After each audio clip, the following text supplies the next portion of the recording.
آئے ہیں اس کا جواب عرض کرتا ہوں۔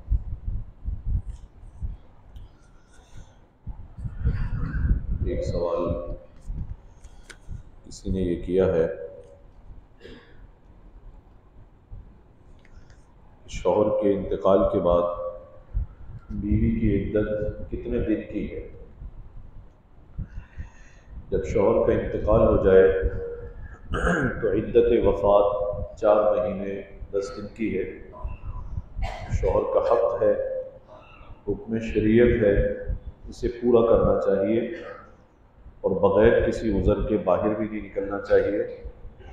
عذر بھی ایسا ہو جس میں علماء اور شریعت اجازت دیتی ہو، اور اسی طریقے سے زیب و زینت بھی اختیار نہیں کرنی چاہیے، یہ بھی حکم ہے اس دوران۔ اب یہ پوچھ رہے ہیں کہ عدت کتنے دن کی ہے، وہ تو میں نے عرض کر دیا 4 مہینے 10 دن کی ہے۔ عدت پوری ہونے کے بعد گھر سے کسی رشتہ دار کے ہاں جانا ضروری ہے؟ کوئی ضروری نہیں ہے۔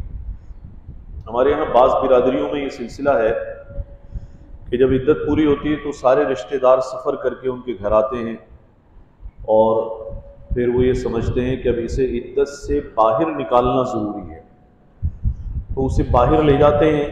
کچھ لوگ یہ کہتے ہیں کہ 40 قدم پھرا کر پھر اس کو واپس لے آتے ہیں۔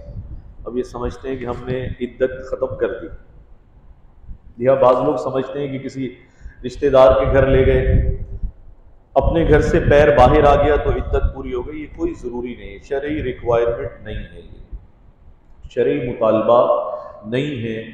عدت ایک حکم اور ایک پابندی کا نام ہے، جب وہ دن پورے ہوں گے وہ پابندی ختم ہو جائے گی۔ اب زیب و زینت کرنا، باہر جانا، گھر سے نکلنا اس کے لیے جائز ہے۔ یہ سمجھنا کہ ابھی تک باہر نہیں نکالا تو یہ عدت سے کیسے نکلے گی، اس لیے ہم اس کو باہر لے جائیں اور باہر سے چلا کر واپس لائیں، اس کی ضرورت نہیں ہے۔ یہ ایک رسم ہے، اور اس موقع پر جمع ہونا، پھر اس کے غم کو تازہ کرنا، اس کی کوئی ضرورت بھی نہیں ہے اور شریعت کا حکم بھی نہیں ہے۔ کسی شخص کا عقیدہ ٹھیک نہ ہو صحابہ کے بارے میں اور اللہ تعالیٰ کے بارے میں، یا اللہ کے اوصاف نبی کی طرف منسوب کرتا ہو، تو وہ جنازہ پڑھائے یا مردے کو غسل دے۔ بھائی صحیح العقیدہ آدمی سے یہ کام کرانے چاہیے، جس کا عقیدہ مشکوک نہ ہو، واضح ہو، درست ہو، اہل حق سے تعلق ہو، اس کے ہاتھوں یہ سارے کام کرانے چاہیے۔ جس کا عقیدہ ہی مشکوک ہو اس سے بچنا چاہیے۔ بعض حضرات ایک بات کہتے ہیں، میں نے ابھی فلسطین کے حوالے سے تھوڑی سی بات کی، اس پر بھی کچھ حضرات اکثر سوال کرتے ہیں، میں اس کا مختصراً خطبے سے پہلے جواب عرض کرتا ہوں۔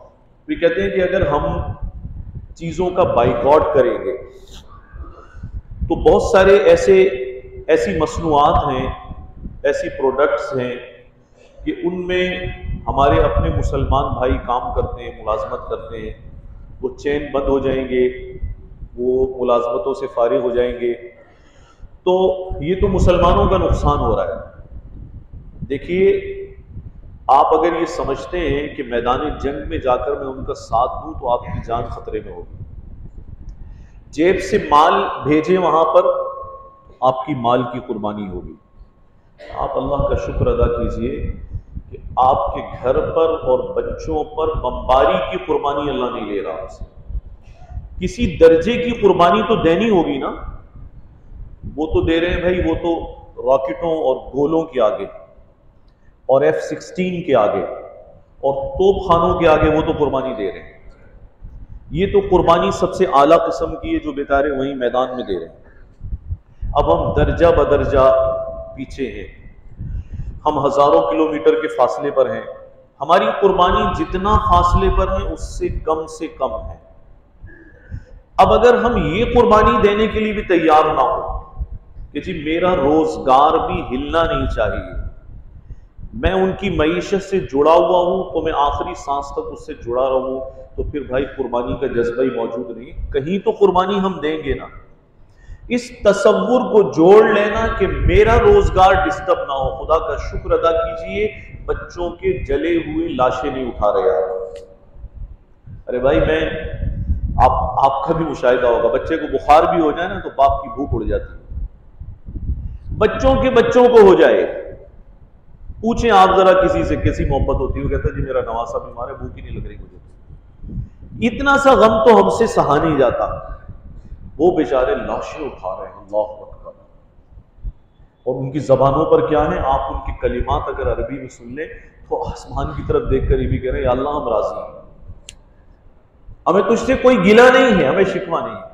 تو میرے بھائی یہ کون سی قسم کی مدد ہوگی جس میں نہ میرا روپیہ لگے، نہ میری جان لگے، نہ میرا مال لگے، نہ میری زبان لگے، نہ میری کوئی مدد ہو؟ پھر یہ کون سی والی مدد ہوگی؟ یا تو ہمیں سمجھا دیں، کہیں تو قربانی آئے گی نا۔ آپ شکر کیجئے کہ آپ گولہ بارود کے سامنے نہیں، ورنہ ہماری جو ایمانی حالت ہے پتہ نہیں ہم تو کھڑے بھی کہاں ہوتے۔ اللہ نے اس آزمائش سے بچایا ہوا ہے۔ پر ایک ایک ایسی خواتین وہاں موجود ہیں کہ پورا پورا گھرانہ اس کا شہید ہے، شوہر بھی نہیں ہے، باپ بھی نہیں ہے، بھائی بھی نہیں ہے، اولاد بھی شہید ہو گئی، گھر بھی ختم ہو گئے۔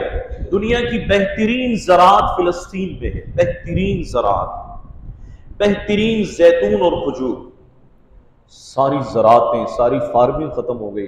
آپ نے تو اتنی بڑی قربانی نہیں دی نا۔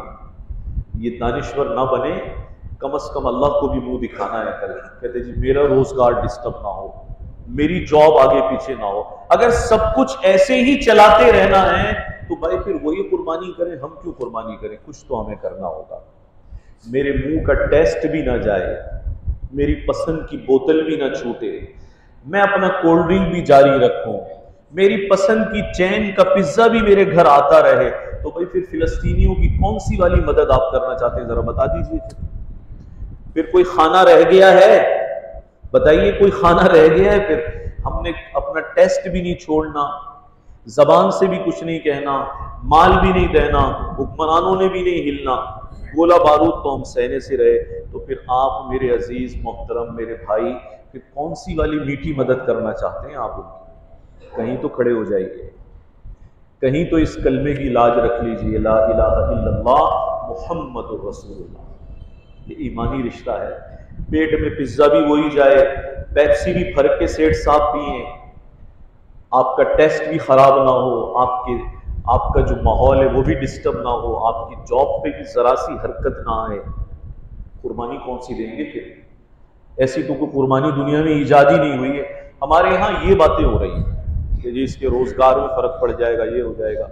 آپ خدا کا شکر ادا کیجئے کہ گولے نہیں برس رہے، راکٹ گھروں پر نہیں گر رہے، خدا کا شکر ادا کیجئے۔ اور اگر تماشے دیکھتے رہے تو پتہ نہیں پتھر ہی نہ آئے اوپر سے۔ اس لیے ایسی باتیں نہیں کرنی چاہیے۔ یہ باتیں بڑی کمزور قسم کی باتیں ہیں کہ ہم اپنی جانب سے ذرا سی بھی تکلیف سہنے کو تیار نہیں ہیں، سارا کا سارا صرف باتوں سے اور زبانی جمع خرچ سے کام چلانا چاہتے ہیں۔ اپنی بساط کے مطابق بائیکاٹ کیجیے۔ آپ ان کا پانی نہیں پیئیں گے، کوئی قیامت نہیں آ جائے گی، کوئی ترس کھانے والی بات نہیں۔ آپ ان کی چین کا پزا اور برگر نہیں کھائیں گے، کوئی موت نہیں واقع ہو جائے گی۔ پڑے گا فرق؟ کوئی فرق نہیں پڑے گا۔ ارے یار کھاتے ہوئے احساس تو ہونا چاہیے، دل تو ٹوٹنا چاہیے کہ اس کی میں مدد کر رہا ہوں، اسرائیل کی مدد کر رہا ہوں، میرے بچوں پہ گولے برسیں گے، ان پہ یہ F-16 سے گولے ماریں گے، ان پہ راکٹ فائر ہوں گے، کچھ تو منہ میں اندر جاتے ہوئے کچھ تو گھن آنی چاہیے۔ خدا کا خوف کریں، ایسا نہ کریں۔ اوپر سے کھاتے بھی ہو، جب وہ اندر جائے گا تو دلیلیں بھی پھر ویسی نکلیں گی، کوئی بے ایمانی والی دلیلیں باہر نکلیں، پھر کہتا ہے اس کی کیا ضرورت ہے، اس کی کیا ضرورت ہے، اس کی کیا ضرورت ہے، تو کلمے کی کیا ضرورت ہے؟ معاذ اللہ۔ اس لیے بھائی کچھ تو تکلیف آئے گی، کچھ تو ضرر دیکھنا ہوگا۔ آپ اگر مدد کریں گے تو کچھ تو جیب سے بھی دیں گے نا۔ تو اگر ہم اس بڑی تکلیف سے بچے ہوئے ہیں اور چھوٹے موٹے مسائل، جاب کے مسائل آ گئے، سیلری کے مسائل آ گئے، کچھ آگے پیچھے معاش ہمارا آگے پیچھے ہو گیا، لیکن کم از کم ساتھ ان کے کھڑے ہو گئے، اتنی مشقت تو اٹھانی پڑے گی۔ اور یہ اٹھانا ایمانی غیرت کا بھی تقاضا ہے، ایمانی نسبت کا بھی تقاضا ہے۔ اس سے بھی اگر ہم پیچھے چلے جائیں تو پھر ساتھ کھڑے ہونے کا کوئی راستہ باقی نہیں بچتا۔